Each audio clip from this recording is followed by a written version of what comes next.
Patrice, bonjour d'abord. Bon, on va Bonjour profiter Thierry. déjà de ce lundi. Hein, Oui. On se prépare. Et bonjour à tous, parce que, effectivement, le point d'orgue de la semaine, on le connaît, ce sera mercredi 1er mai. Les Gilets jaunes, avec en embuscade quelques casseurs, veulent faire de la fête du travail un moment particulier. Et le sujet, on le retrouve sous différentes formes à la une des quotidiens ce matin. Ainsi, l'Opinion et le Figaro insistent sur l'urgence pour le gouvernement de démarrer les chantiers annoncés par Emmanuel Macron. Il s'agit de passer de la parole aux actes et de le faire savoir, évidemment. Parallèlement, il faut aussi gérer le tout venant et c'est ainsi que le gouvernement lance aujourd'hui une cellule de soutien aux policiers marginalisés, surchargés de travail, ayant parfois perdu le sens de leur mission. Eh bien, ils sont de plus en plus nombreux à se suicider. C'est le dossier de Libération. Alors, se tuer au travail, au sens propre, et pas forcément dans un commissariat, c'est ce qui préoccupe l'humanité, qui avance que chaque année, en France, 5 à 600 personnes sont victimes d'un accident du travail. Et tenez, à propos de travail dangereux, je renvoie volontiers à la une de l'Obs sur le quotidien des services secrets, de ces hommes qui infiltrent, espionnent, risquent leur vie pour nous protéger.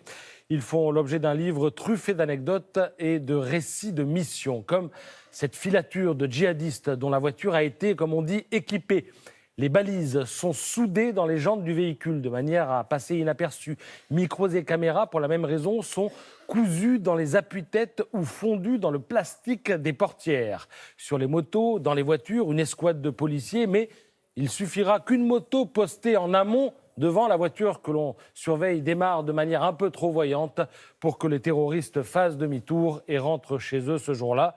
Des moyens colossaux auront été déployés, mais pour rien. Alors parfois, ça se passe mieux, comme lorsque la DGSI prend en charge un haut responsable de l'armement de Bachar el-Assad. D'abord, on se débrouille pour qu'il loge dans un hôtel partenaire de la DGSI. Il y en a plusieurs à Paris. Partenaires, eh bien, ça veut dire que les chambres sont en permanence toute l'année équipées de micros et de caméras, que le personnel est au courant. Et la première surprise ce jour-là, pour les agents français, eh bien, ce sera de constater que le Syrien en question, à peine installé, se rue dans un sex shop pour acheter une poupée gonflable. Et il retourne avec à l'hôtel. Et un peu plus tard, eh bien, le gars se met au boulot et, sans le savoir, il va livrer tous les secrets des programmes d'armes chimiques et nucléaires d'Assad. Conclusion d'un agent français, tous les bombardements que nous avons faits au début de la guerre en Syrie, eh bien, c'est sur la désignation de sites faits par ce type, à l'insu, évidemment, de son plein gré. Cela va sans dire. Alors on apprend aussi que la mosquée de Torcy, à l'est de Paris, est équipée d'un brouilleur de téléphone portable. C'est bien la preuve que ses occupants n'ont absolument rien à se reprocher. On fait aussi connaissance avec le camion aspirateur. Alors comment ça marche ? C'est un faux camion de livraison. Il se gare et il aspire à distance tout le contenu de tous les appareils numériques dans un rayon de 100 mètres. Et puis parfois, on arrive aussi à retourner un djihadiste. C'est le cas d'un certain Hibou. Hibou, c'est son nom de code. Il va expliquer aux agents français comment les ordres venus du Proche-Orient parviennent aux petites frappes du terrorisme installées sur le sol français. Alors les choses se passent dans un cybercafé de Barbès.